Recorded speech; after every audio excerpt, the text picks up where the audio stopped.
Haha. Haha. It's been 1 year of me. Aren't you happy? 1 year. 1 year of me. Elias J. Dodger. 1 year. You've had 1 year of me. Are you happy? Are you happy? Huh? Huh? Yeah! Happy 1 year anniversary to me! Yama! Welcome to Dark Storages! _VT is today's top Hey! dog. That TikTok! warrants a wacky Elias J. Dogger response. I have a $20 Fortnite card. Anyone want Nice! it? $20 Fortnite card! Happy day of birth! Yes, absolutely! This is the birth of Elias J. Dodger! Like, here I am being birthed. Wait. Here I am being birthed, right? Okay, here we go. 1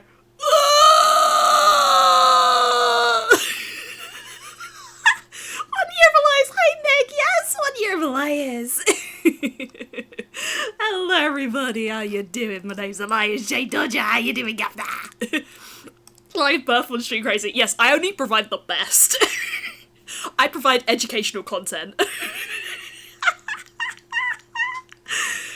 Oh god, how are we doing? Crazy Town Banana Fans wild. Yeah, absolutely. Yeah, how are we all doing? Banana Fans indeed, absolutely. So, the last updates from me was I was feeling a little unwell lately, and it's honestly been the weirdest bout of illness I've ever had. Because when I feel ill, it usually starts with a rattle of the throat, sore throat, right? This was muscle aches, right? Like a lot of muscle aches. And I love your modding. Would you be interested in commissioning? I'm not about... I do have commissions open though. I mean, I didn't make my model, but I do art, so I do have a BGen and a Ko-fi. Yeah. Very recent things, but yes. I am open. Shop's open. You could pay me money. I'm not a boat, but I'm broke. Joking. It's all good. It's all good. It's not a. You're not being forced. But yes. So, I had a sore throat. No. Usually I get a sore throat, but this time it was muscle aches. It started about Monday. Then Monday night, I was suffering, right? Muscle aches were bad, real bad, right?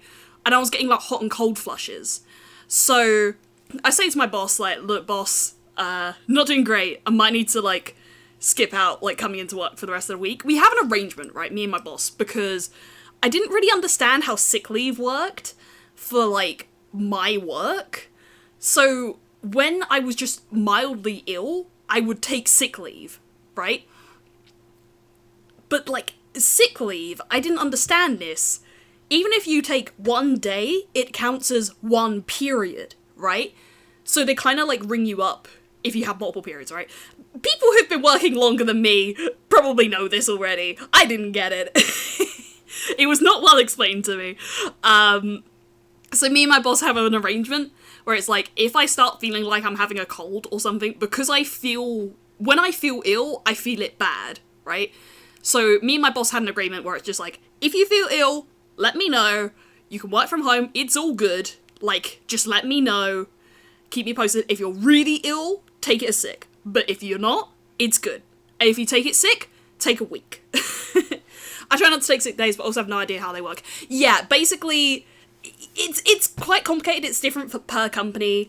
But, like, effectively, that's the way I understood it, right? So, no matter how long the period is, it's a period. So, it could be a week, it could be months, or it could be a day, right? So, no matter how much time you book off on sick leave, that counts as a period.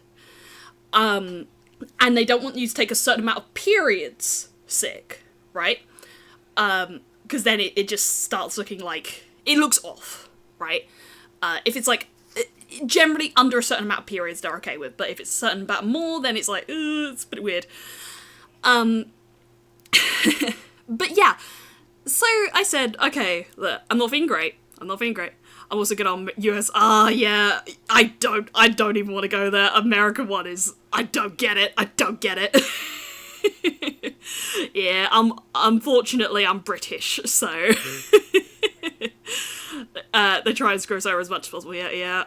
Hearts go out to you. Yeah, so I was working from home today and yesterday, with these like muscle aches. So yesterday was bad, right? So it was muscle aches, hot and cold shivers, the occasional like belly pains. Not to get TMI, but to get TMI, like it felt like I had like constant trapped wind, but it was coming on and off, right? Unfortunately, that's the one thing that hasn't gone yet. Everything else has. Like, I was getting, like, hot and cold flushes this morning, and then it kind of went away. But genuinely, that's the first time I've experienced, like, a sickness period. One, so short. And two, like that. There was no head cold symptoms, like, at all. I think, like, the mildest of headaches. But no closed throat. I thought there was, but there wasn't. It, crisis averted. Yeah, no closed throat. No headache, no runny nose, no cough, no sneeze. Like, what was that? Unfortunately, I need to go to work. Feel better, bud. Happy Halloween. Make it a good one. Thank you. I'm all good, though. Genuinely, I feel a lot better. Mazel tov. But yeah, I feel a lot better. I'm wearing, like, quite low layers, so I've put on this, like, fluffy blanket thingy, but I will have to take it off. I know what this blanket is like. I wear it for a bit, thinking, oh yeah, that will make me warm, and then it makes me too warm, and I cook. But yeah, other than that, I've been doing good. I have been doing good. This weekend we played D&D. I was a little unfocused, but I did have fun. What was it that made me laugh? Yeah, I cried during D&D, right? And but it was really funny because it was just an entire misunderstanding. So my character is a dragonborn, right? And he's gone into this room and he's met this like tiny green dragon, right? And I've started like trying to talk to the dragon. And then the dragon's like telepathically communicating to me. And it's all childlike images, right? And I'm kind of bonding with this tiny green dragon. And then I ask, like, oh, what's upstairs, right? Or something like that. I sort of ask, like, I think I asked, like, is anyone else here, right? And then the dragon sort of telepathically tells me this message, and it's me, the green dragon, and a white dragon, right? And then I sort of ask, like, where is this dragon? And then it sort of communicates upstairs. And then I start sobbing. Because in my head, I'm thinking, this is a baby dragon, right? That probably doesn't understand that upstairs is, like, death. And I'm thinking, like, white dragon? Oh no, it's a ghost, it's dead. It wasn't dead. There was an upstairs, and there was a white paper dragon upstairs. I instantly stopped crying. I was like, huh. It's really funny. And I think there was like, I'm trying to turn down my mic because I felt I'm peaking a lot.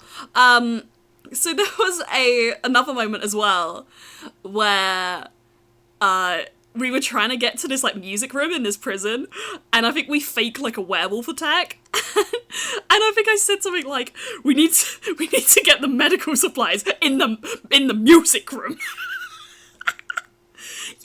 D&D's very much like a you had to be there sort of thing, but it was funny. I think we all just pissed ourselves laughing, just convincing this like one prison guard, like, we need to go to the music room.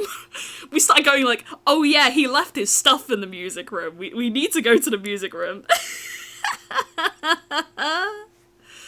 Yeah. And then I saw my brother. So if you don't know, my brother got engaged. I'm very happy for him. A little jealous. Nah. But yeah, so I saw them two. So like, I have a sister-in-law now. Yay! And yeah, you know, we asked them a bit more about, like, the proposal and stuff like that. Got to see some of my dad's family. That was lovely. And yeah, they seem to be doing well. They're also like hyphenating their names, which I think is really pretty. And I sort of like asked him like, oh, like how'd that sort of come about? It was like she didn't want to lose her name, but he also really liked her name, but didn't want to lose his name. So they kind of just both agreed like it looks cute, and it was really sweet. It was really sweet. And there was a lot. Like, the ring was pretty. Like it was a gorgeous ring. And oh god, they just seem so happy. They seem so happy, and they their dog. They have like a pug mix, right? Like white pug mix. She is the biggest diva of a dog I've ever seen in my life. Love this dog. She has so much personality. She will lick your face. She's that type of dog. And she apparently when they came back, she was having a great time while they were off, but when they came back, she just started like sulking for 2 days. Just like, don't touch me, you went away for a while. And then she just warmed up with same old dog. It was funny. She really is that sort of dog to just get a strop when like things don't go her way. They proper baby her. To the point like when they're at a family gathering, she will just sit on their laps. She is literally their baby. Love that dog. She's great. She's a great dog. But yeah, other than that, I've been working. Also, I've been reading a book. Yes. Oh my god, Elias reading a book. What the hell? I'd been in a big reading slump for a while. Not for any particular reason, just that I kind of had. It just kind of happened. So what I did was I thought, for the same... this is fucked up logic. This is really fucked up logic, right? My logic was, if I... for the same cost of doing a gacha pull, I could also buy, like, free books on Kindle. The thing is, now, I don't have the physical space to own physical books, right? I have 2 to 3 physical books right now, literally because I don't have a bookshelf now. I will in the future, but for now, I have to deal with what I have, and that's a Kindle, right? I can go back home. If I want to have books on my shelf and physical books, I can go back home and just, like, swap and exchange. That might be my system if I really want to read physical books. But Kindle's fine. I have no issue with Kindle. Other than maybe it's owned by Amazon, but, like, whatever. So I brought 3 books. I had to remember what the 3 books I brought were. I think the 3rd one, every single time I mention it, I forget it. It was, I'm going to remember this, Piranesi. Okay. I brought Piranesi because I really, really liked Song of Achilles, and I'd always been interested in Piranesi, so that was one that was like, yeah, I'm gonna read that. Gone to See the Riverman, which was a more, like, extreme horror book. If you know me, you know I love an extreme horror thing. I don't know why, it's just something that, it just tickles a thing. I like dark shit. And then the other one I brought was Boy Parts, right? I just kind of looked at this one and then went, okay, I'm buying it. I fucking loved Boy Parts. I loved it. It was like, I didn't expect it to be like extreme horror, but it was. But it was also just, it was American Psycho, but woman. And British. I loved it. I loved it so much. I loved it so much that it's both inspired me to write more and given me a writing crisis. I've never had that with a book. And I'm happy to kind of like talk about that a little bit, because I feel I have like so many thoughts here, right? So effectively, I how would I describe this? I have thoughts and I have no idea how to describe them. So effectively, what is this book, right? Yeah, I mean, yeah. American Psycho, but a woman. It very much leans into its American Psycho inspirations, and I think maybe some people have a problem with that. I don't mind it, and honestly, okay, I've read Tomorrow and Tomorrow and Tomorrow, right? I do not like that book. That's one of the books I just do not like. And a big part of it is I feel like its understanding of games is really surface level. Really surface level. Happy anniversary, thank you, Hassa, thank you, how are you doing? I'm book yapping. We're in book talk moment right now. Congrats to your brother and sister-in-law. Thank you. Yeah, I'm so happy for them. It's been great. It's been lovely. But yeah, so with this, back to this book about like serial murdering and such. So effectively, where I was saying with Tomorrow and Tomorrow and Tomorrow, it was the fact that its knowledge of games was really surface level, to the point that and there was too much of it.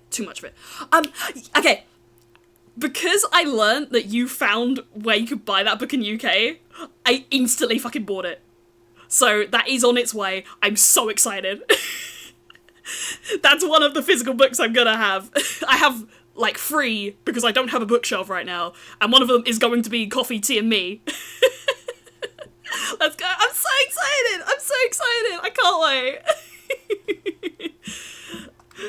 Like, imagine like books are gonna be amazing. It's gonna be amazing. I'm like, oh my god, I can't wait to read it. I love Shibari. Let's go.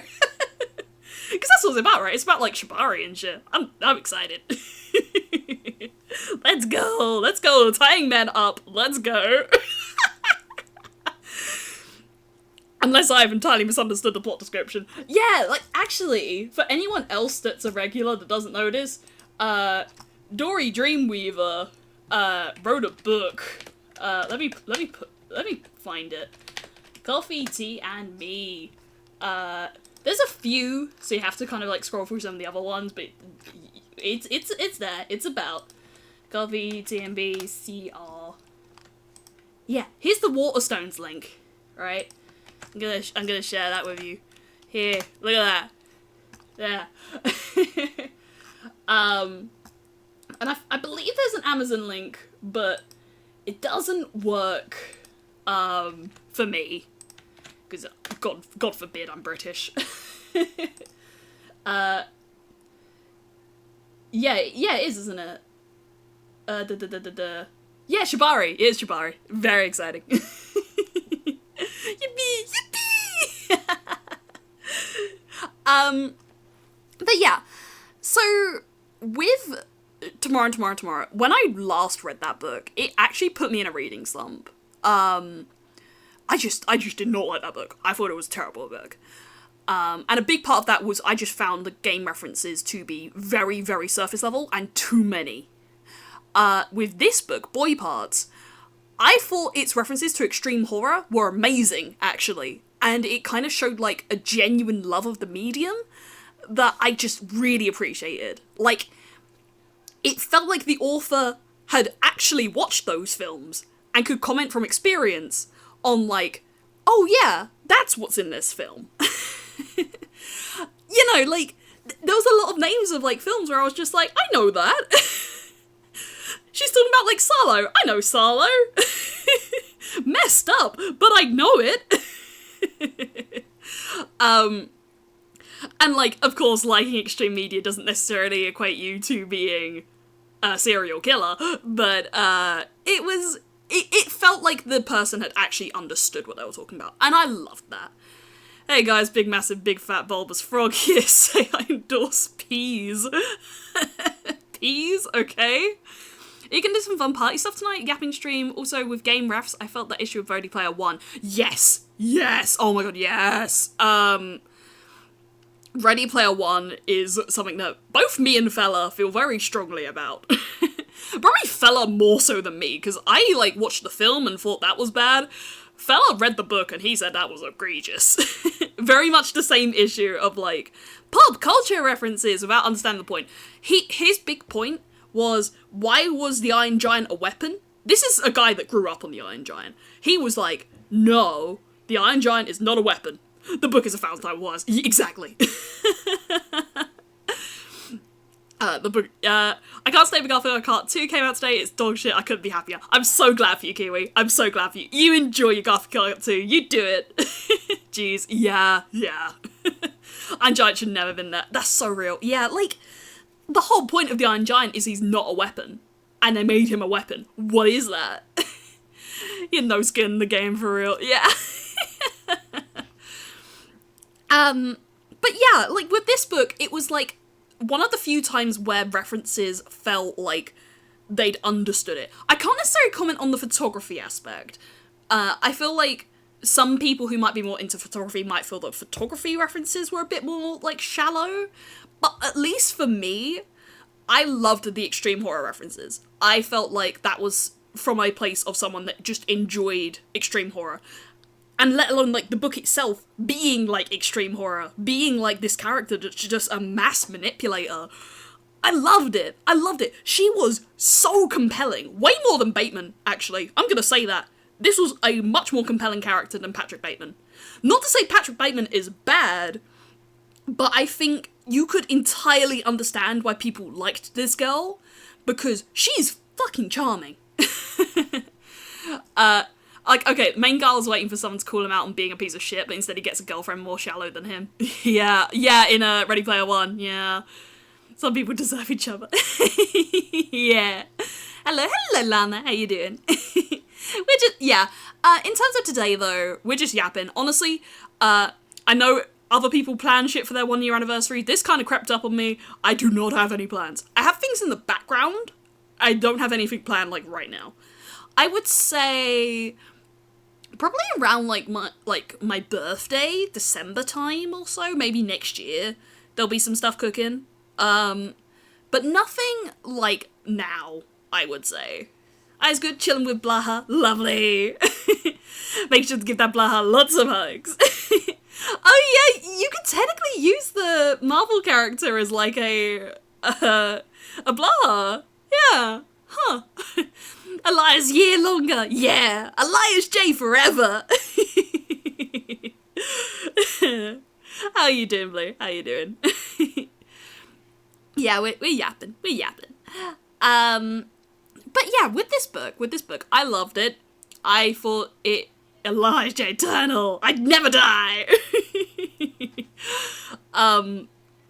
Yeah, so with this book, I thought that it was great. It was very great. And it was also that moment of, like, damn, I could write something like this. No, you can rant. It's okay. Like, his best friend in the game is some big buff dude. When they meet IRL, he finds out they're a short woman, and they're like, I thought you wouldn't like me representing myself, and his deadass response is, I forgive you for lying to me.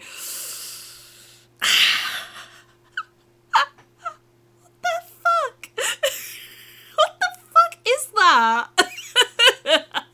Jeff the Land Shark was told by Deadpool to protect Cat Transgive and given a knife. Jeff understood the assignment. Hell yeah. I have to go outside to get a sneak order, but good otherwise. Nice. Yeah. I mean, I have a few books that are, like, my personal grievances. So Tomorrow is one of them. I know a lot of people like it. I did not like a song of what's it called? A Court of Thorn and Roses. I did not like that book. Like, okay, if the book was entirely its steamy sections, I would have no issues. Like, there was one section, like, midway through the book that I was like, that's hot, right?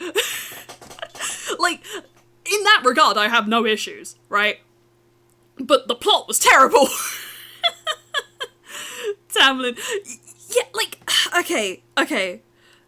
From what I'm aware, the books kind of get worse or something. Like, how Twilight reading out loud on stream? Is that like a good idea though? That might be a good idea. But I don't know. Because, like, I love Twilight and I kind of hate Twilight.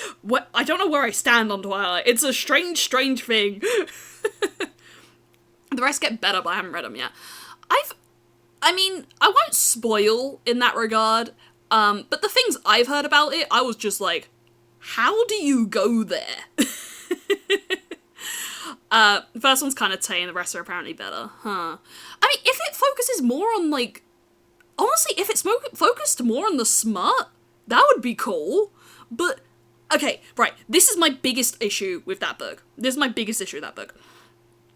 The main character is supposed to be a girl who's uneducated, who can barely write. Why is she writing with some of the most beautiful fucking prose about, like, his facial features and stuff like that? It doesn't make sense. Like, I'm sorry, I have read, like, it just, what is that? I think I blame, Fade's one brain cell, yeah, I have nothing against people that enjoy the book. For me, it just did not hit. And unfortunately, I can't really say I've had a lot of, like, positive experiences with romance books. The only ones I've really liked, was The Love Quotient. I just felt its handling of autism was just really nice, and, like, the characters were quite engaging. And A Song of Achilles. But even then, I feel like Song of Achilles was a bit more focused on the plot of Achilles than the romance aspect, right? I hear what you're saying. Like, how did she know all these immense phrases and thought she was illiterate? Yes, exactly. It really threw me off. Like, the entire time, it just threw me off. And then, like, I think it was also, I just wasn't really sold on their relationship. Like, I could understand the smart, but I think, like, I just didn't see the chemistry between the two of them. I felt like he was just too toxic, right? Can we either poll up all stream for Team Jacob or Team Edward? That's hilarious. Let's do that. Alright, let's, I need to remember how to make a poll. There we go. Create a new poll. Okay. Team Edward or Team Jacob. Alright. Edward. Jacob. Alright, let's say 5 minutes. You got 5 minutes, here you go. Team Edward or Team Jacob?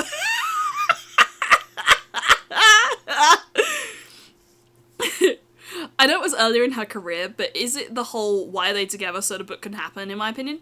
The thing is, it's been a while since I read that book, and honestly I did it as an audiobook, which wasn't bad per se. Audiobooks are not my preferred medium, by like a long shot actually. But it was just like, I think most of my issues were honestly about the main character. I just thought she just wasn't selling me and just wasn't convincing, right? I'm sure I have notes somewhere about why I didn't like this book. But I know some people are, like, fiercely passionate about this book, so I feel like, you know, people will kill me for it. You want to hate read romance? Pestilence, The Four Horsemen, Dodger. It's beyond terrible. It's so bad that I'm hate reading the next book. Ooh. I'm sold. I'm interesting. I'm interested. One of the reasons I like the Baba Gump books is all the internal monologues of Gump are misspelled and childlike throughout. Yeah, this is the book that I was thinking about, is Flowers for Algernon, right? So Flowers for Algernon starts with him being, like, disabled, right? Like, he has a mental disability. So he writes like that, then he gets this, like, drug that makes him smarter, and he, like, fully, you know, his language changes. He becomes, like, better with his language, and it makes sense, right? I know there's, like, Isn't there, like, a fucking thing where it says, like, you know, these books are, like, the toxic straight white guy books and shit like that, and a lot of it is stuff that I enjoy. Such a bad list. Just a bad list. Don't go into the hate viewing thing again. We'll bring back the Ruby fans. Yeah, like, the thing is, Ruby was, like, the rare exception of something where I comment on it, like, super publicly. At least on, like, Blue Sky, I would say. But I do have a thing for, like, hate watching. And genuinely, it's to the point where I thought about making a video essay on this. Because, I do feel like there's, like, almost like an academic quality of why hate watching can be good. But, you know, there's pros, there's cons, whatnot. But for me, I enjoy stories. I write stories. There's the benefit of watching, like, the great stuff, where it's just like, oh yeah, like, that's, you know, I wish I was like that. But then you can watch the bad stuff and be like, that's terrible. How would I do it? Why doesn't this work for me? That's a good question to ask, you know? But also, hate watching has the benefit of meaning you can watch War of the Worlds 2025 and think it's the best film you've ever watched. I love that film so much. I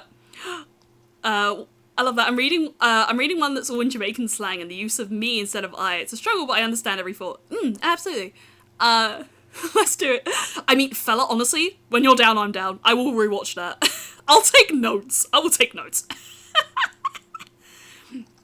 I think it's a good idea. It gives you different opinions, lets you see different perspectives. And how would I do this about? Absolutely. Absolutely. Like, and also the fact that even though it might not hit in certain ways, it still got made, right?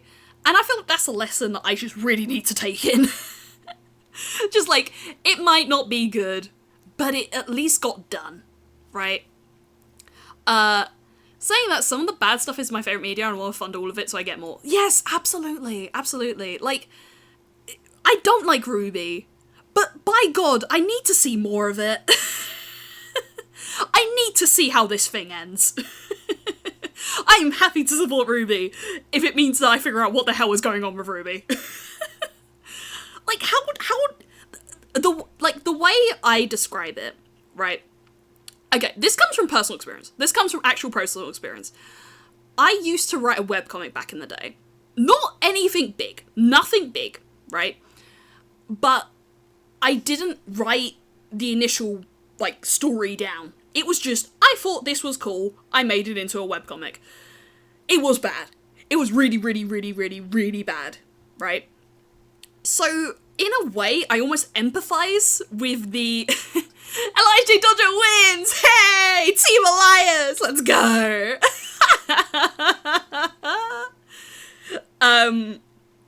But yeah, like, in a way, I empathize with the Ruby team, because I was there. Way younger, and way less, like, you know, way less stakes. But, like, I know what it's like to make a story on shoestring plot, and kind of have to run with it. If anything, it taught me not to do that, right? And I feel the thing with Ruby that's so fascinating is they've done that, right? They've started with, like, just the rough idea, and then gone with, this be cool, this be cool, this be cool, this be cool, over and over and over again. And now they're trying to, like, string that into a narrative that makes sense. But in turn, they're, like, almost forgetting some of the parts that are, like, really charming, right? Like, I think one of the most charming things about Ruby as a character is that she makes her own weapons. This is established in season 1. It just goes. But, like, why? It's so interesting. That could be really interesting if she understands the psychology of weapon building and weapon design, and, like, uses that in battle to understand, like, oh, this is how this weapon works, so if this weapon works on, like, say, this hinge, if I attack this hinge, the weapon doesn't work. Something like that. Something like that. The movie was the worst thing I've watched beginning to end. I know! I loved it! It's so good! It's so good! I need Ice Cube to pog at my funeral. I need it. or The Room slash, if it was any good, it would not have lasted in the public consciousness that much. Genuinely, The Room, in a way, should almost be studied in the sense that most people would not know about bad media if it wasn't for The Room, right? I love The Room. I love The Room. I need another season like yesterday. I love books. And it's a line in the same episode that Black Rose is the deadliest weapon the school has ever seen. Exactly! And that never gets brought up again! If anything, they keep losing all their fucking battles! Dog, how you doing? I reckon everyone watch Velocipasta. That sounds hilarious. I need to look that up. Velocipasta. That looks so arse. I need to watch that now. It's got like a really high rating, surprisingly. That's like a 5-star rating, like across the board. That looks amazing. And Samurai Cop. Let's have a look at this one. Samurai Cop.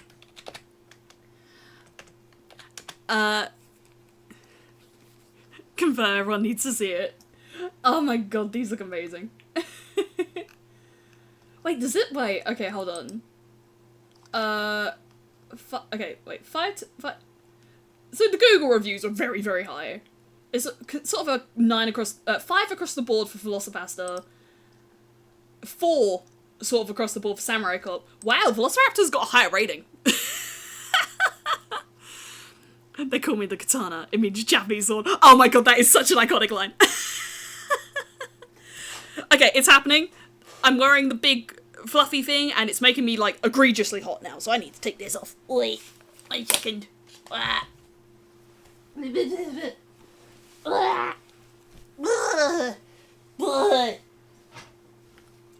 Did I, like, freak out? Did my model freak out? Dude, spoilers.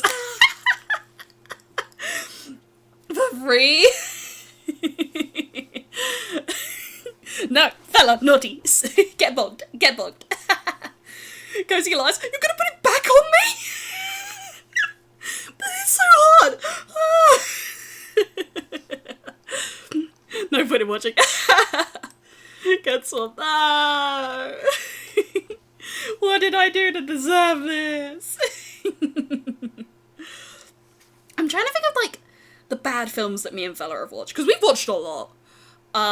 We've watched, like, some of the classics. We watched, like, Food Fight, and things like that. I think you're into Doom now.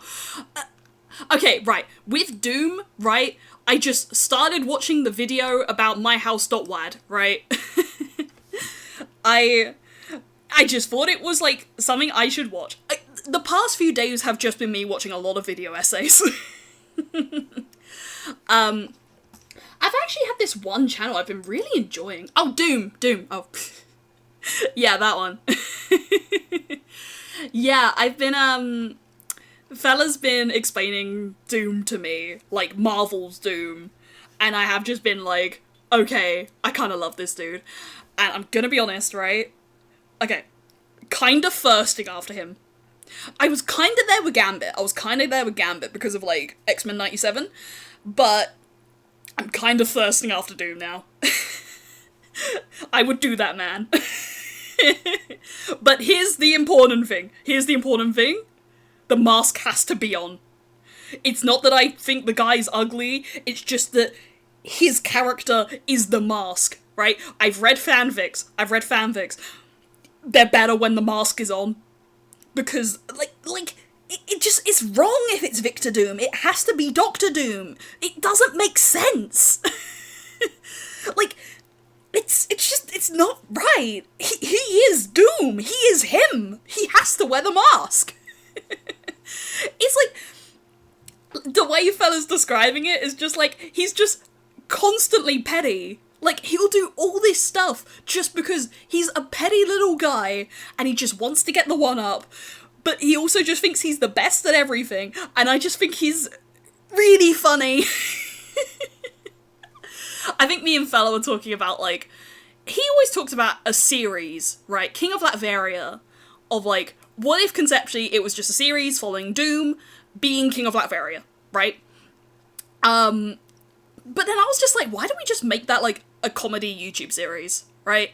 We just have a concept, like, say, current affair is happening, right? Something everyone's making a joke about or whatever, right? And then it's just Doom being like, hey, I saw this on the internet, I could do better. Like, Doom becomes a VTuber. How would that work? How deep would he go to become the best VTuber? The world domination is not for power domination. He truly believes he's the best man for the job. Genuinely! Genuinely! And I love that for him. He's so cute. And then his relationship with Valeria? I love that! I love that! I love that he's just like... just whatever that is. I've never read a single comic about this man. Just conceptually, I'm like, I think that's great.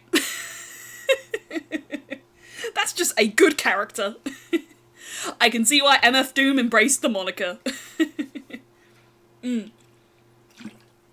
Yeah, in terms of, like, okay, let me show you some stuff, actually. Let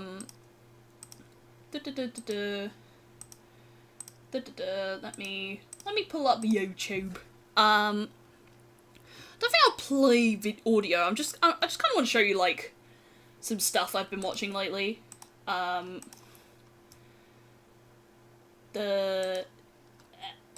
Okay. Fuck Reed Richard, or I always hate Reed Richard. Literally! Yeah, oh, that didn't work. This one. No, that one's fine.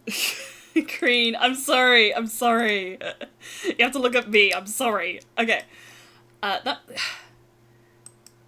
That's not what I wanted.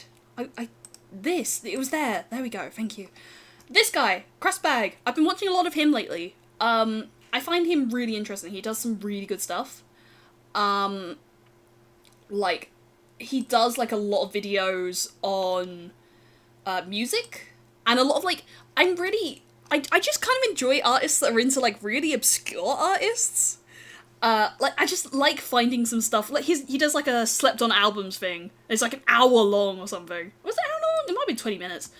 Yeah, 20 minutes. But, like, you can pause all these songs and then it's just like, yeah, that is just, 2 hours. Yeah, fuck Reed Richards. See you soon, got guess over. Oh, it's okay, see you soon. Hey, maybe watch Elias J. Dodger as the guest entertainment. Be sure to tell them follow and subscribe for more bullshit. Absolutely. Here's to another year, baby! But yeah, I've been enjoying his videos. I want to watch more of them. I just find, like, his videos just interesting. And then the other one I've been watching a bit more is, I think it's around here somewhere. Yeah, this guy. Mike the Snare. I watched his video on AJR, and I think, like, this is the thing, right?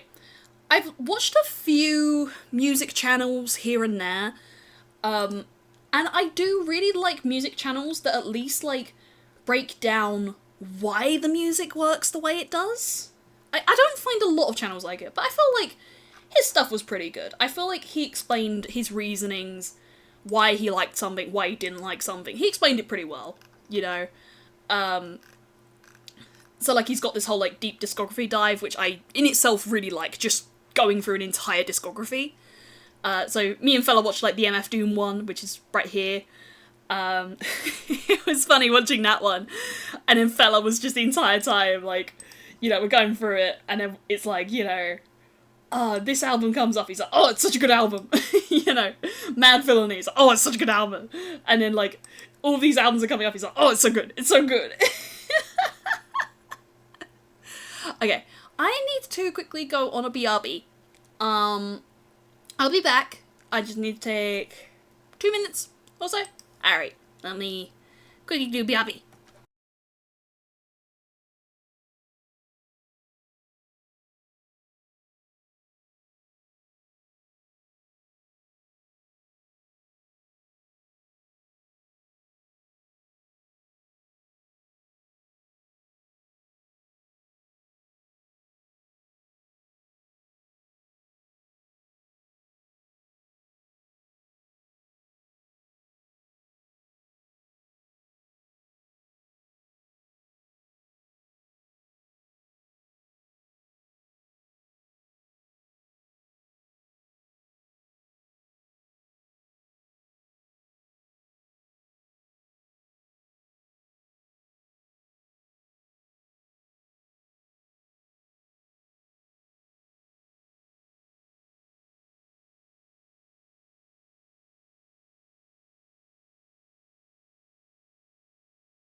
I'm back.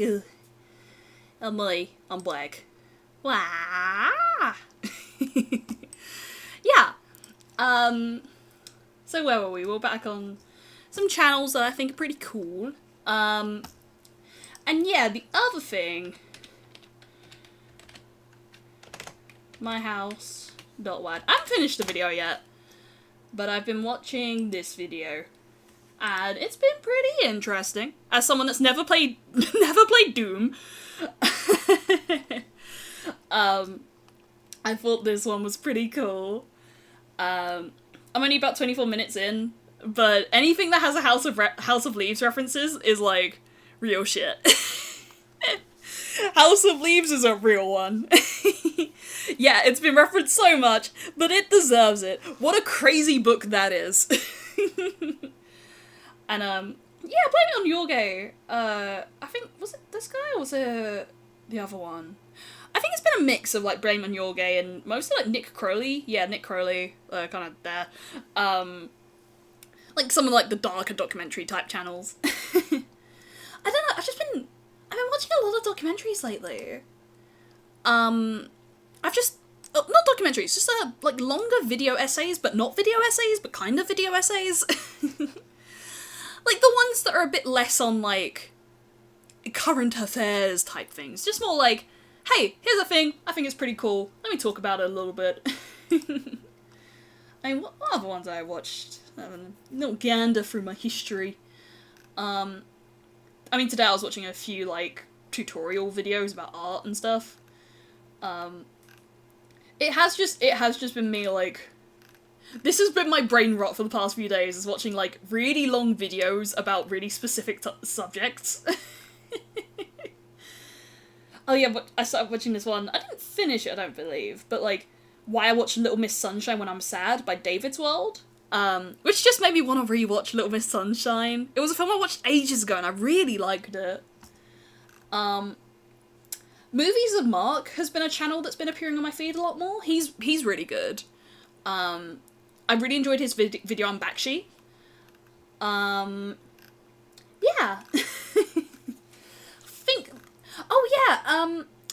I believe it was, what's his name? The guy who does, like, urban exploration, and, like, he's been doing this, like, London series of, like, trying to go through London, for, like, a day. What was his name? I've got it here somewhere. I found that really interesting. Oh yeah, also Newell of Knowledge has been a channel I've been watching a little bit for, like, I guess self-help type content. I used to watch a lot of self-help, and then I kind of didn't, because I was like, wait, most of these people profit by just having you be dissatisfied with something, right?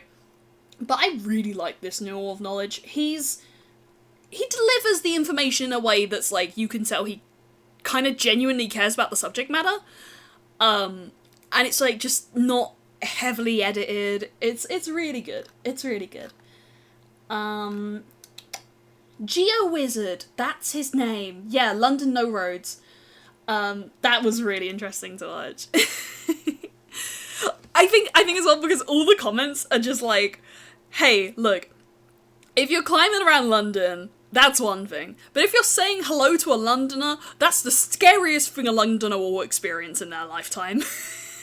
And it's so true though. It's so true though. We do not say hello. What a weird thing to do. God, have I done anything else lately? I'm trying to think. Been drawing a little, but yeah, I've been kind of like slowly coming back to my writing. Once I can get past the cookie clicker addiction, which I don't even know how that happened. I don't remember where it started. It just kind of happened. And I'm kind of like in the zone of like, should I stop? Is this bad? Like, admittedly, I haven't been playing Uma Musume a lot now. I kind of undownloaded it from my phone to just try and make me stop using my phone a bit more. I've at least figured out a way to do it that works for when I'm at work, but when I'm at home it's a little harder, and I haven't figured that one out yet. Like, it's also weird now, because we've kind of hit, like, a really good point in our work where we've got our workload down really nicely. Mostly because when I locked the fuck in, I locked the fuck in. But it means, like, now there's, like, not as much work to do, so it's really hard to, like, do the same output when there just isn't that much coming in, right? I kind of need the spam, actually. Bring it back. Maybe I need to, like, go off for a week and then come back to, like, a really big workload. I'm like, yay! Lots of work! I can look in! Yay! Granted, we did have a lot of posts recently, and the thing is, like, I'm an office lady, right? I deal with office lady stuff. I'll never tell you anything beyond that other than, like, I work at a place, and it's nice. But basically, there was this one organization that was, like, international, and they were sending stuff that related to their country, and we were like, this does not apply to our country.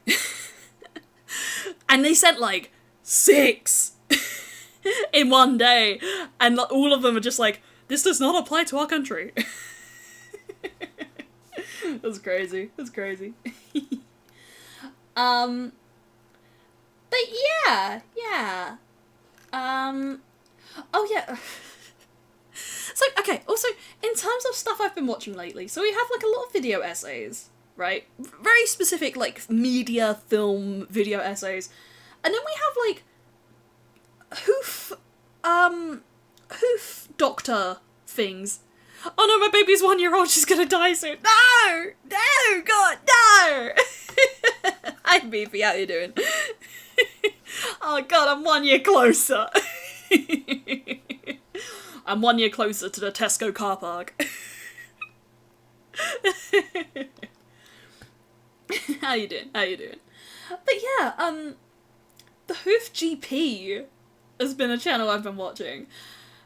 Because, unfortunately, I have one of those, like, grim fascinations with, certain popping videos. That's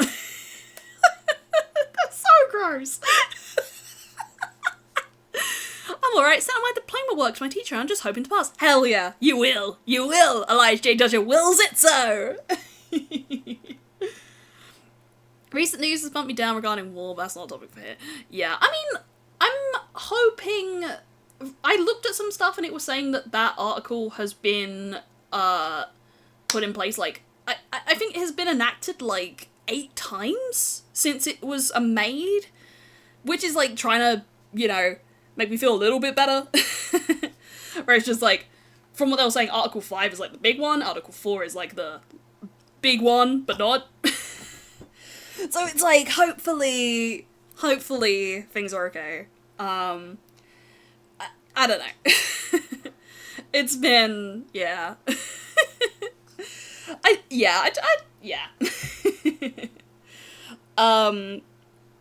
I mean, do I talk about it?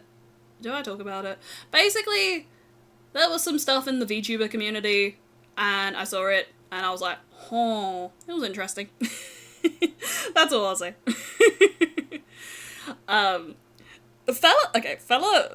Fella outs me a lot, right? Because, unfortunately, I do like to look at drama. And he's sometimes just like, why don't you just become a drama tuber? And I'm like, no, I really shouldn't. I don't want to be that. It's a private thing for me, okay? I'm just scared I finish school soon, I'm a private target for recruitment. If shit goes too far, I'm leaving this place. Yeah, like... Hopefully nothing happens. Genuinely. Like, I feel like a lot of the time it doesn't, but, you know, hopefully. I think things... How would I describe it, right? There's ways I try to, like, give myself comfort in times like this, right? And the way I kind of view it is I feel like the world has always felt like this. It's just now we know about it, right? Yeah, honestly, like, even before mass media, I'm pretty sure, like, these sort of discussions are probably happening, like, all the time. It's just, for the most part, people didn't know about it until something came to their doorstep, right? But because we have the fucking black little stone that's affixed to our pockets. We know about this stuff all the time. And it's terrifying, right? It can be very important, but it can also be terrifying, right? I mean, you know, in the UK during World War II, we have the whole, like, keep calm and carry on thing, and honestly, yeah, like, it might be kind of, you know, capitalist propaganda or whatnot, but, like, you kinda have to. Like, genuinely, I feel like there's so much going on all the time that mentally you don't have the bandwidth for it. Genuinely. Like, for me, a lot of the time, a lot of my big worries is like, I mean, the world, but also like, damn, I'm really struggling with washing my hair today. Or like, I had a tough day at work and I feel like shit, right? Or like, I had this one conversation that made me feel bad. Things like that, right? And it's weird. It's a weird dissonance. I think the word's like cognitive dissonance between like the terrible things that are happening that we can see all the time and our lives that are so much smaller, you know? Like, the concerns are so much like more personal, you know? Like, we have big things, we have small things, we have a lot, right? But yeah, you know, the cognitive dissonance of that. And I do feel like it's almost an act of self-care to focus on the self, to focus on the little things. I'm worried I'm going to be hunted for sport in 5 years, to be honest. I can totally empathise, honestly. I feel for you, Llama. But again, I know there's so many different people in so many different situations that I don't even know the extent of, right? But honestly, if there's anything I can say that makes people feel better, it is like, focus on yourself. Do what makes you happy. Focus on the people you love. Focus on even just like, hey, there's an album that's coming out that's making me really happy. Or like, hey, my dog just did a cute thing, you know? Like, or just, hey, I want to earn some money and maybe treat myself to like a nice little thing. You know, things like that. It's the little things that count, genuinely. I do believe that. And I feel like, again, because historically, I feel like these things have always happened. It's just that now we know about it, right? And I think, like, you know, because what, like, back in the day, it was people that are like, oh yeah, the apocalypse is gonna happen. Like, the rapture, right, in the Christian terms of things, it's gonna be the rapture. Any day now, it's gonna be the rapture. So, like, I feel like the concerns have been there throughout time. It's like it's just a constant human thing. It's just that now, yeah, again, we know about it. We know about what's going on a global scale. But genuinely speaking, like, we can't do everything, right? There's so much that's out of our control. There's stuff we can control. There's stuff we can do to try and make things better, right? But there's so much beyond that that's just harder to mitigate and harder to... Again, yeah, like, there's so much that's beyond our control. And it's, I think, being able to look after yourself as much as possible is the best thing you can do for yourself. Yeah. Yeah, just, I don't know, little pep talk. If that, I hope maybe that makes you feel a little better. I don't know. Like, again, things are scary. I can totally understand. I think, like, me and Fella talk a lot about things, right? And I think our big worry is, honestly, people being really unkind, right? I think there's a lot of times I see stuff online, and I'm just like, these issues there's like certain issues that happen that just get blown way out of proportion because people are just not very kind on the internet. And I genuinely, I believe this. I think, like, the choice to be kind is a really important choice to make, right? like you, I never know the entire exact words to describe it, but it's like, I think, say like a hypothetical scenario where like someone's been mean to someone online and then someone's been mean to someone back, and then there's a back and forth on that, and then more people get mean because they stand with one person and more people get mean because they stand with another person. I mean, it's kind of like the weird like love-hate relationship that I have with Blue Sky, because there's a lot of people that hate Blue Sky because they feel like it's an echo chamber, but there's also like the fact that if you abide by it, block and move on is a good move. It's a good move. Everyone talks about anonymity and shit. I personally believe it's more about the culture than anything else. It breeds sensationalization. Absolutely, yeah. Like, yeah, the culture of that, absolutely. And yeah, I think I think anonymity is a factor in it. But yeah, there's a lot of things that have led to the way we are. A lot of things, you know? And definitely I do believe that anonymity is an aspect of that. And definitely culture. It's a topic that, like, I often feel like I have thoughts on it, but like, this is like a big thing with me. Kind of bringing it, like, back onto, like, a different area. I feel like I'm the sort of person that has, like, a lot of thoughts about certain subjects, but always feels like kind of unconfident talking about them, because I always feel like I come from a place where, like, maybe I'm not the most apt to speak on something.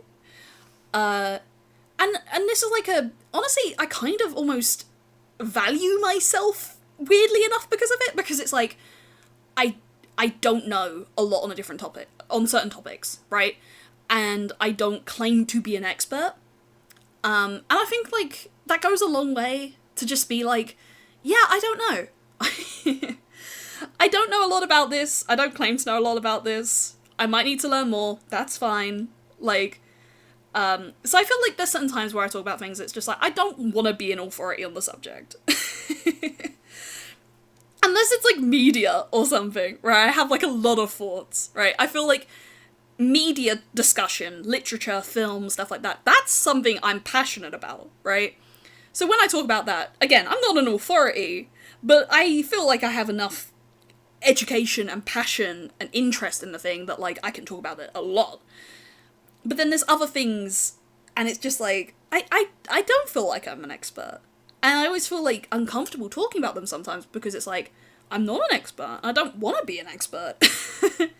Or, like, at least, maybe not I don't want to be an expert, but at least just, I don't want to claim I'm an authority, and that my opinion is inherently correct, even though I know I don't have all the information. Yeah. I think it ties into how so many of the spaces we use for communication online are designed to keep you on for as long as possible. Absolutely, genuinely, right? I've been trying to cut my social media usage for a while now. I've had, like, on-off success, right? I think my big issue is, again, unfortunately, I have a bad stroke for liking a bit of drama, and I find reading discussions about drama is rather interesting. It's a toxic trait. So it's like, I'll be genuinely good, and then something will happen, I'm like, ooh, let me have a read. But yeah, I generally try to avoid social media in aspects, right? You know, with videos and stuff, like, there can be a good video from time to time, right? Like, some of the channels I was mentioning earlier are channels that I thought were, like, just genuinely good content, right? But, like, I feel that, yeah, a lot of the internet, it doesn't care about you, right? It cares about making money off you. It cares about selling your data. It doesn't care about what you need as a person, right? And yeah.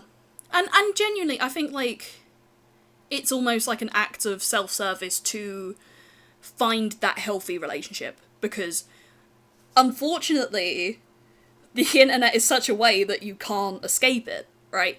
There's a part of it that you need, right? Not necessarily, like, I don't think nomadic is the answer, but I don't think what we currently have is the solution, right? I like Blue Sky more than Twitter, but it's not as funny as Twitter in terms of the posts, and a lot more doom and gloom on there, and a lot of people taking themselves too seriously. That is so real. That is so real. Yeah. Like, I haven't really talked about it too publicly. Certain people know. Some people know what to talk about, right?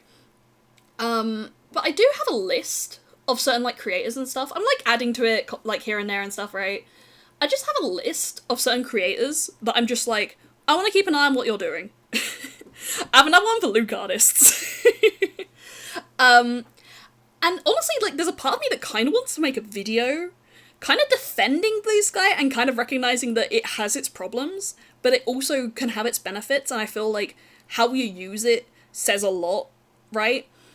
Because I feel like if you use Blue Sky in the traditional, like, oh, there's a following feed, or there's a discover feed, and I'm just gonna scroll through that, you're gonna have a bad time, because so many people have different interests and stuff, and then some of their interests might not necessarily align with your interests, or some, like, topic might come up, and then, again, it gets doom and gloomy, right? And,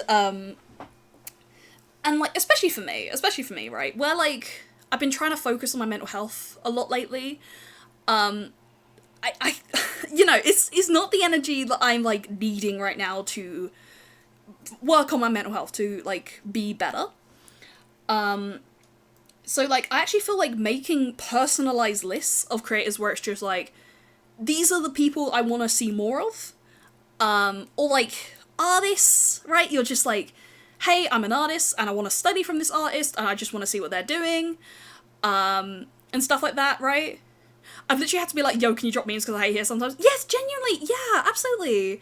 Like, I try to make Blue Sky, or at least my Blue Sky, a more positive place, right? I think that, I don't know if it was necessarily the intention, but at least that's what I'm enjoying about doing the shitposts every day. just a little bit of, like, absurdist comedy. Just like, you know, Elias J. Dodger has dropped a pound. Something like that. And it's still a nicer environment than the last place. Yeah, like, I can agree that in weird ways as well, the last place does have its weird benefits, right? Like, community notes are strangely good, actually. And strangely enough, there's, like, at least more discussion when certain things happen. It's like, there's more diversity of opinion on stuff. But, like, it's also got a lot of problems. A lot of problems with a lot of, like, people that are rather nasty and mean, including its creator. And from what I hear, I've never seen it myself personally, but, like, straight up, like, death videos and stuff like that, and it's like, the fuck? I think Instagram's supposed to be really bad for that as well. I never used Instagram, but that's what I hear, like, people having with, like, Instagram Reels and stuff. It's like, what the fuck is that? How does that just become, like, something on the top feeds?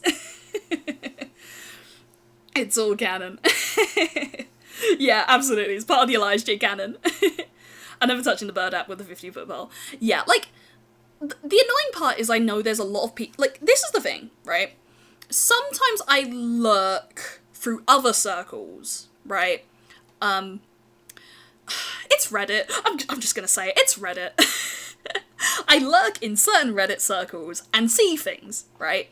And a lot of the time what I see is people saying that Blue Sky is, like, Tumblr 2.0, right? Keeping the crazies locked away and stuff like that, right?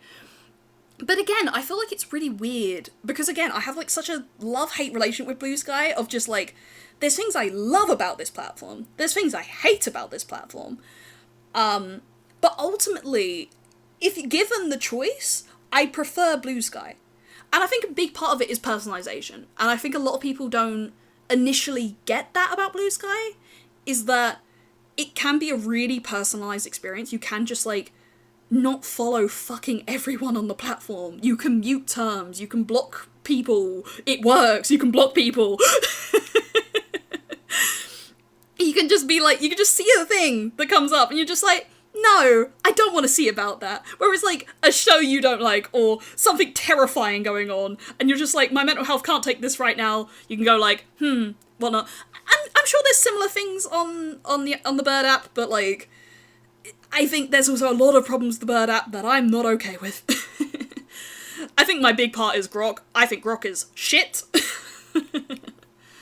Bird app is 19th letter of the alphabet app now. Yeah, genuine. Well, often people screenshot Tumblr posts. I don't think they're keeping the crazies in at all. Yeah, true. Like, I used to use Tumblr. I can't... The thing is, I tried to sort of go back on Tumblr. I never quite got it going back, right? It feels like one of those platforms that, like, you're either in it or you're not. And if you leave it and you come back, it's like, I don't... The culture kind of gets a bit lost on you, right? Like the fascism's dumbass name in Screams. Yeah, like... It had a good thing going on. It had a good name. Like... It wasn't the greatest platform in the world, but at least had a good name. There was lexicon for the word tweet. That's what I don't get. That's what I don't get it. I don't get it. It's narcissism at the end of the day. I don't get it. Tumblr moved too quick for me. I mean, I guess? But, like, I feel like Bird app moves, like, quicker. Like, way quicker. And then there's also the weird part about Bird app being, like, dead internet theory incarnate. Like, the strange amount of, like, bot apps, like, bot accounts and stuff, right? The fact that, genuinely here, I have a lot of followers on Blue Sky. I can look at my number right now, right? The number of followers I have on Blue Sky is 1.5k, right? This doesn't necessarily translate over to stream numbers. It doesn't necessarily translate to the amount of people that will see that I've gone live and click over. There is crossover. There is crossover, right? Like, not necessarily saying there's none, but compared to the amount of followers I have, it's small, right? But when I look at that number, as opposed to when I was on Twitter, which wasn't a massive number on Twitter, it's the fact that I can guarantee that this number is more people than bots. Like, most of the accounts that were following me on Twitter were bot accounts. It was like the porn bots, it was the art bots and stuff like that, right? Like, on Blue Sky, I have significantly less of that. You know? Like, I can guarantee that a lot more of these accounts are just VTubers and artists and, like, the occasional, like, weird follow that I can never quite understand. Like a guy from Michigan, Democrat, that just follows, like, every account on Blue Sky, which is like, why are you doing that? But that's their experience. They can do that, you know? Twitter's too, to be honest, but everyone's talking about the same thing as at a faster speed. I guess. It's just that the things they're talking about at a faster speed is, like, drama all the time, right? Like, yeah, okay, Twitter's funny. And I do agree, like, Blue Sky does not have the same sense of humour as Twitter. If anything, I struggle to find funny things on Blue Sky. It's, like, a genuine struggle here. But, maybe I need to start, like, a funny account collective that just posts, like, funny posts, so it's just like, hey, here's a bunch of accounts to just post funny things. If you just want funny things, here's the funny accounts. Where it's just someone goes like, I want to focus on this particular topic, and I make a funny account on it. But, again, it's like, I think people are too unkind on Blue Sky, and really quick to sort of call it, like, just a lot of names and stuff, without, like, giving the platform a fair chance. And also, don't use Clear Sky. Just don't use it. Flat out. If there's one thing I don't like about Blue Sky, it's Clear Sky. It's the fact that there's a different website that I fucking hate. I tried looking at it for a few times. Terrible experience. Would not recommend. It's good for, like, okay, Beefy, I hate to enlighten you on this. It fucking sucks. Basically, the one thing about Blue Sky that's both its con and its benefit is that blocks are public, right? It's not necessarily public on Blue Sky, but it's like, it's public data, right? So Clear Sky collects the lists of, like, who's blocked you, who you've blocked, what lists you're on, what moderation lists you're on, right? Sometimes it can be good, because if you're added on a nice list, there's a lot of people that add you on nice lists of like, oh yeah, here's like a cool person I just want to like see more of. That's fucking sweet. That's lovely. That's the nicest thing that people can do. Yeah, that's just really nice, right? But then there's also like the weird like accounts that just add you to like hate lists and stuff, and it's like, okay. And then there's the blocks, right? If there's anything that Bird app has over Blue Sky, is that I don't have to worry, like, I didn't have to worry about who was blocking me. I think it's good to look to see if you're on the list, but that's about it. Yeah, genuinely. Just showing mine as an example amount. Yeah, I could, like,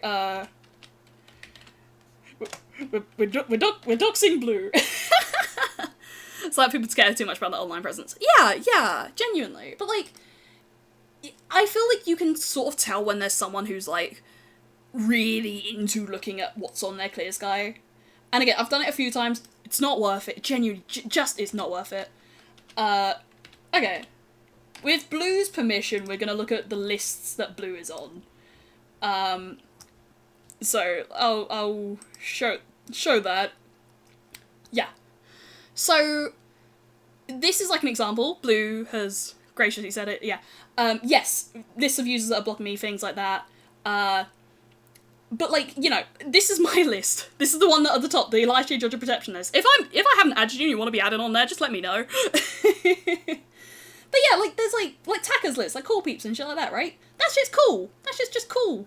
But like, there's so much that's just like, weird lists. And then, of course, you could just look at who's blocking you and who you're blocking, and it's weird and it's wrong. Because people can block for so many different reasons. It might just be like, guy from Michigan just doesn't really want to see a VTuber, and that's cool, whatever. And then it's like, someone you like has blocked you, and it's like, why? Or you think like, is it deeper? And then it's just like, it's a lot. I've tried to start like muting a bit more, because mutes are private, right? And I honestly think that's better. It means you can still see their profile if you, like, search them and stuff, but at least on your feeds it won't show up, or, like, if it shows up quoted, it's, like, muted. If you want to see it, you have to click a button, right? Same with, like, muted tags and stuff like that. But yeah, it's just, weird.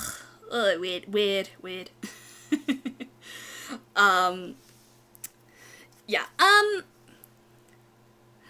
I saw someone who started badmouthing everyone who blocked them. Yeah, it's just, what is that? Like, what is that behaviour? Seriously, it's just sad. It really is. I looked at it a few times and not great, just brings back bad memories. I wish I could see what list I'm on, honestly. If I'm correct, I believe there's something that's, like, you can subscribe to something where it DMs you to say you've been added to a list, right? Because list moderation in of itself is a good thing. Because it could be, like, the good lists of, oh, nice friend added you to cool list. And then there's also, like, weird person added you to weird list. And it's like, hi? And then you could probably be like, hey, that's sus, that's weird, I can block them, right? I believe there's something like that. Oh, sorry, I banged the table there. But I don't know, like, how true that is. I'm just vaguely aware that that's a thing. I know there's definitely one for blocking, but again, why? and then started following everyone and started posting, look how many followers I have while blocking out the followers. Yeah, God, yeah, it's... People get so hung up on, like, numbers and how, like, especially just how many people like them, right? And I feel like, for your mental health, it's not worth it. It's not worth it, chief. Yeah, I muted anyone who isn't here for friend vote and just wants me as a number. Yeah, absolutely. Like, you need to, and this is the thing, I used to follow, like, a lot of people, and this has come from experience. Like, I used to follow a lot of people, and then I noticed my feeds were just getting, like, really depressing. Like, a lot for my mental health and stuff. So I actually did, like, sort of cull my follower list to, again, make my Blue Sky more, like, yeah, these are people that I want to, like, keep a tab on and stuff like that, right? And then I made my list to be like, here's people I really wanted to keep a tab on. You know, if they make a live post, or if they're like, oh yeah, here's a celebration, and I could be like, yay! But ultimately, if there is one thing I like about Blue Sky a lot, it's the fact that it's kind of boring. Like, with Bird app you can scroll, right? But this app, like Blue Sky, is kind of boring, and it's a bit more like just, you check what's going on, you don't like use it a lot, and I like that. I like that it's just, I can log in, be like, hey, beautiful people like Dory are posting something, and it's like, nice, and then you can kind of log off and have a day, right? I do like that. So happy I'm stupid and not a care in the world, yeah. Hi Dory, how you doing? I was posting your book in chat, and by the way, you should go buy Dory's book, you should do that, like, or else. I've done it now, you have no excuse. Yeah. And yeah, it's 1 year. It is 1 year, it has been. We got into very deep chats there, didn't we? Dory, the author of dreams, absolutely. Books are for nerds. I just finished reading a book though. I'm writing stuff. Oh my god, am I a nerd? You do sweet man. No, you. Yeah. But, how's the writing going? It's going. I think, like, again, I constantly have the issue of, like, starting a thing without finishing things. Like, my lore is kinda there. It needs to actually be produced into something. Right now I'm writing, like, a horror script, where it could either go in one direction or the other. I like the concept a lot. It was actually a concept I had a while back, and then I watched the video, and then I was like, huh. And I kind of got, like, a visual for a poster, and then I was like, I want to write that. The video in question was one by Crustbag, the guy I was talking about earlier, and it was a video where he was, like, gushing over album art, not album art, movie art, right? Yeah, he was gushing about movie art, and then I kind of thought of, like, oh, this would be a cool, like, horror movie art. And I kind of was, like, developing that into a little concept. And I've started writing a little bit on it, and I really like it. It's a character that I feel like I'm just understanding. Just, like, I can see how I can construct this character, and I really want to see where this idea takes me. I've had, like, a few different ideas that are, like, mid-whip. Right, again, a lot of stuff that I start and I'm like, oh, that's cool, and then I'd work on it and then I stop. But, I want to get to a point where, even if it's not necessarily, like, perfect, it's something I'm happy with, and I'm a little bit more confident in just sending them out to competitions and just being like, here's a thing, I wrote it, if you don't like it, whatevs, I just send it out again, right? I think I've not been kind to myself in that regard. Please write a character that speaks to me specifically. Here's a blue guy. He's funny. He likes the number 21. How long are we going? 1 hour 25. I am aware that we do have food now. And honestly, I am kind of hungry. I hate to finish it. I hate to finish stream when I feel like we're only getting to the rhythm of it, but, like, I really can't stream any earlier than this on weekdays. At least, like, Tuesday through Thursdays I can't. I think we'll have an earlier stream Friday, if I can, right? You're your own worst critic, so be proud of yourself for even having ideas. Genuinely, yeah. I remember, like, okay, gonna glaze him. Beefy, you gave me, like, a major fucking confidence boost recently, and, like, I'm not forgetting that.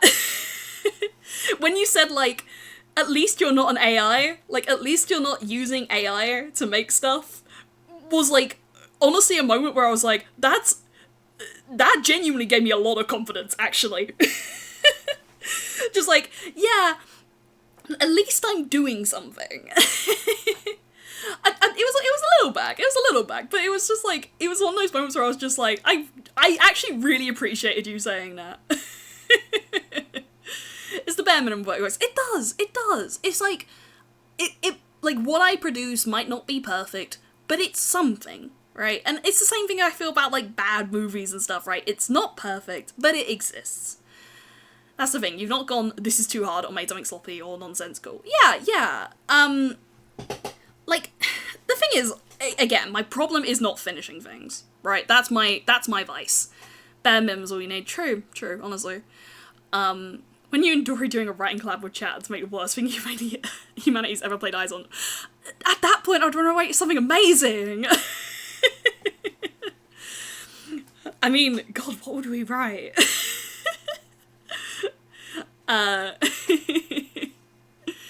But, yeah, I think, this is the thing.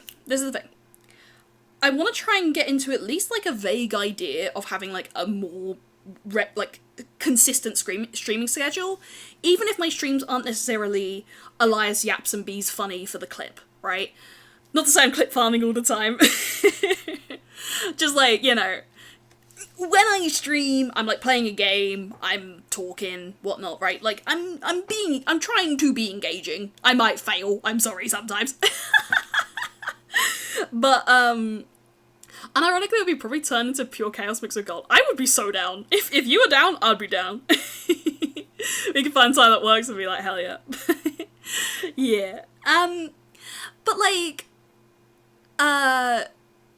we're here for you when you want to be, whatever you're doing. Oh, thank you. Because the two ideas I was thinking, I sort of posted about this on my Discord, which I'm sorry I never use the Discord that much. Like, I occasionally respond, but, like, my Discord, I'm terrible with managing it. Like, it kind of goes back to, like, someone kind of publicly posted my Discord before it was ready to be publicly posted, and honestly, I've still never felt like my Discord was ready to be published. I never quite got over that. And then it was like, okay, fine, I guess the Discord's public, but, like, because it was initially just, like, a place for me to share my streams with my friends, and then it was like, oh, I guess I have a public Discord now, even though I didn't even feel like it was, like, ready to be public. And honestly, I'm still not a good Discord, like, mod admin. I have no idea how this shit works. Discord's its own box of frogs. It really is. But, basically, the two ideas I was thinking is we do a reading corner and we do a writing corner, right? So what I'm thinking is, let's say Mondays and Fridays, right? Because Mondays and Fridays I can do earlier streams, right? It's about 4 p.m. start, I would say. So a reading corner would just be, I pick, like, a game or a book or something, and we read it, right? I've had, like, a few visual novels that I've been wanting to read. I've been kind of thinking, like, going back to Umineko, Fata Morgana, and then, like, books, like, maybe we could do, like, actually use the Discord and we do, like, a vote on a book. I can just be like, here's some books, we can read any of them, what do you want to read? Discord, yeah, that is the Discord. I made that command, it works now. And then the other one is a writing corner, where I actually would, though, that would be perfect. And then we could try and, like, flex some, like, voice acting muscles and stuff, and just have fun reading something. I love that, yeah, it could be fun. And then writing corner, where I don't necessarily show my drafts, right? Because I feel like the previous writing streams that I've done, I was, like, showing my drafts. I was trying to do, like, Elias-related writing, but I have a weird thing that some of the writing that I do is not necessarily related to Elias, right? So it would probably be hour, give or take, Pomodoro, so we do, like, I'll find, like, a nice, like, playlist of, like, I don't know, music for you guys, honestly, less for me, for you guys, and I'll, like, be typing away, and you can write along with me, do something else, right, and then we come back for, like, the 15 minutes and we yap and stuff. Congrats on you, thank you. And yeah, so I was thinking if we do those regularly, at least it would make me look more like a writer. And maybe depending on what it is, I can talk vaguely about the project I'm working on, right? Honestly, if I do, like, working on the lore thing, maybe that will convince me to finish the lore thing. It's like, the first draft is there. This is the thing. It's not like it's non-existent. It's there. It's just that I know that there's some things that I want to tweak. And it's like getting around to doing the tweaks. I've started them, but they're still like slowly moving. Very slowly moving. And I haven't even thought yet about the video. I have the video in mind. I know what it needs. I just haven't done it. And it's also because, like, it's, the way I would describe it, you know how a lot of lore videos are, like, pretty short, pretty snappy, you know? Like, just, this is the character, this is the thing, yada yada yada, right? It does the job, right?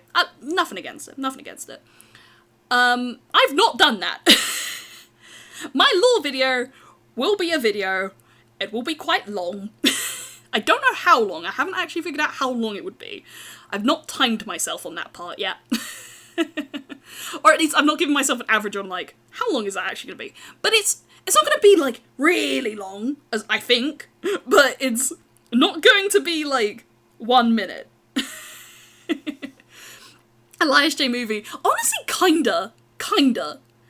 The way I would describe it is probably Elias J... visual novel, without it being a visual novel, right? Because I was going to do more visuals, and then the more I've been thinking about it, the more I'm like, I actually want to cut back on the visuals. I want it to be more imaginative work. TV show pilot episode length. Maybe. I think, okay, after stream, I'll probably do that. I'll probably just read it to myself and then time how long it takes for me to just, like, audibly read it. And then just have, like, a rough estimate of, like, how long is this taking me? So I have, like, a rough idea of, like, even just to start the video without any voice acting and shit like that, just, like, this is the length, right? Also, yeah, there's a few things that I will need to hire voice actors for. And particularly voice actors that are able to be, like, serious, to do, like, a serious role. Yeah, spoilers, it's not comedic. It does not involve the Tesco car park. I've just kind of written something that's just like, these are things that I'm interested in, right? Like, these are themes and stuff that I'm interested in. And I think the way it can take the character of Elias can be really interesting. Who knows, in the next few days I could be like, I want to scrap it entirely. But I do feel like this is the idea that I'm probably going to stick with. I had a few different ideas that I was bouncing between, and this is the one that's been like, yeah, I like this. I have, like, ideas about how it could sort of be taken in future. Whether I stick with them is a different thing. But, like, yeah, I've got ideas. The city's shady underbelly is finally seeing the light of day. Yeah. Ooh. Yeah, I feel like it would be bad of me to not finish it, right? Like, what VTuber doesn't have lore? I know there's a lot that don't, but, like, it feels wrong to be a writing VTuber and not have lore. And especially since I've always talked about, like, me being a writer and not really showing you my writing. So I really want to try and, like, show you, you know? Hello, that's wrong, I do have lore. Yeah, your lore is the Shang Dynasty or something like that, right? I don't. I get wanting to do one. Yeah, there's no pressure to have one, right? And I don't fault people for not having one, right? Like, for me, like, I've looked through, like, different, like, laws and stuff like that, and I feel like when I was writing this, I was like, I want to take a different approach. Okay, can I glaze something? Felician Ku, his lore is really, really, really, really fucking good. I think, let me pull it up, because the name, like, okay. Right, did I spell his name right? Felican. I watched his lore and I was like, that's really good. I mean, he had the means to make it good. It's like a full-on, like, visual comic. Kuchan love, I really respect Kuchan. I don't get to watch him much, but, like, when I do, it's just like, it's cool. But, like, this was so fucking good. I hadn't really sort of, like, seen his writing, and I was just like, this is amazing. The comedy landed for me, and it also just, like, the actual story was, like, really well told, and I loved that it dealt with, like, darker themes and stuff. I thought this was really awesome, and I loved the concept as well. I think it's, like, a really fun little concept, and genuinely, yeah, I'm excited to see where it goes, and I will, like, probably check out, like, the full comic and stuff, though, when that, like, starts, happening. Yeah, I fucking love this. I think this kind of very quickly went to being, like, this is, like, some very good lore. This is some very good lore, and I really, really enjoyed that.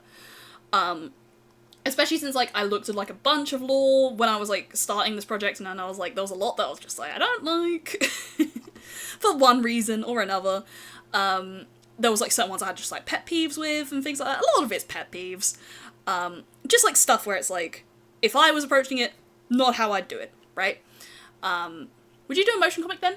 I would love to. The only thing is, that's a lot of work. Thing is, I used to do webcomics, so the actual process of making a comic, I'm not unfamiliar with. Maybe not, like, I'm not the best artist in the world, but, like, I'm not unfamiliar with the process of making a comic. But this particular thing, while it could be a comic, I don't want it to be, right? At least not now. Like, I would not be against, like, people making art based on it, but I feel like I would kind of prefer it as it stands to be more of an imaginative piece, to kind of, like, be more of a soundscape, to be like, it's voice acted, and there's, like, sounds, but the actual, like, substance of the video is entirely imaginative. It's closer to reading a book, but not reading a book. That's what I'm thinking. Could definitely lay the groundwork, then pass off the bones to someone that's been doing it for years. True, but again, you have to think cost as well. I am an independent creator. Like, Felician Ku, like, Ku-chan was able to afford this. Like, he had the funds to be able to do this. He had the connections to be able to do this. I don't. I can draw. I can kind of voice act. I can kind of edit a video. But, like, my technical skills and stuff like that, I don't have. I can write. But audiobook. Yeah. View it as an audiobook. View it as an audiobook that's a video. That's the way I would describe it. Yes. But again, I have to finish it. Hey, if you want a voice actor, I can give it a try. Yeah, I'll keep you in mind. I think it's, like, I've got, like, very specific ideas for, like, characters in mind, so it's, like, it's trying to just nail that vibe, right? I have no credentials, but I have passion. Yeah. And I can make a silly voice. This is the thing, though. This is a serious project. Like, in terms of its themes and stuff, it's, like, I want the characters to be played straight. That's my thing. Like, if anything, I don't want a silly voice. I can log in. Yeah. If you want to send me, like, a test reel or something, let me know. Once closer to the time of, like, being finished, I'll probably send out, like, maybe, if I feel like there's someone that, like, I'm interested in or whatever, or, like, one, I'll probably look around for, like, voice actors and see if there's anyone that's, like, fits the bill of just, like, and just, you know, budgeting and stuff. Like, what's my budget looking like? Because I feel like most of the budget would be voicing, right? Not, like, a massive amount, but, you know, a bit of it, right? So it's, like, the question of, like, how much of it goes where, you know? Like, is it more guest voice acting? Is it unpaid? Is it paid? That sort of thing, right? Storyboarding can be rough work. I like Yoko Tara's method, but it requires a lot of work for the in-between sections. Yeah, absolutely, absolutely. You can always make a tweet about asking people to do line read. I could. Especially if I feel like I'm struggling to find a particular voice for a character. Because I know, like, a lot of it is going to be, like, me narrating. I don't necessarily know if I'm the best narrator. We'll figure that out. But, like, we'll see closer to the time. We'll see closer to the time. But, again, the lore needs to be finished first. Yeah, like, at least with art, you can be like, here's my idea on my mood board, and get 99% of what you have in your head, but other mediums, it starts to become more and more about how they are, if that makes sense. Yeah, absolutely. Like, I feel like I lucked out with Boemphius, because I felt like, when I was doing the Worm debut, Boemphius was just like, I knew that was the voice I wanted, right? The only guidelines I kind of gave Boemphius was just like, how close can you get it to, what's his name? Oh, God, I can't remember his name. British guy. The guy. What's his name? What is his name? He's... Matt Berry. Yes, Matt Berry. I was genuinely just like, how close can you get to Matt Berry? But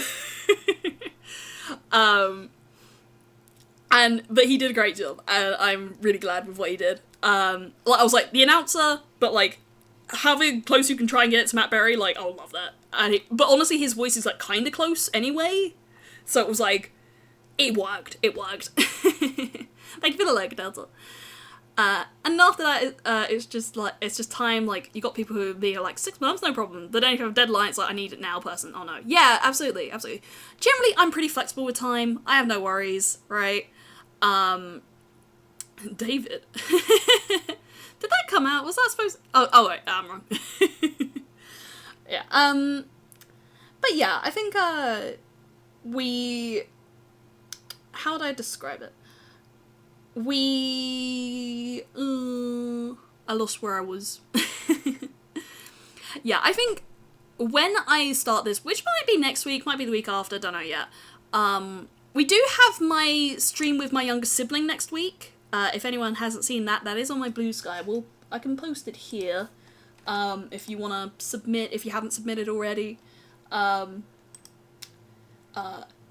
quite looking forward to that. It'll be fun for you guys to meet my younger sibling. They've been very excited about it, actually. Like, they've really wanted to come on my stream.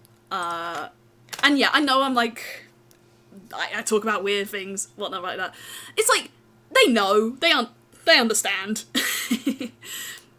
It's not like they're like summer child that hasn't heard anything, right? What's funny is our sense of humours are distinctly different in that regard. Like, they know about it, they don't find it funny in the way I do.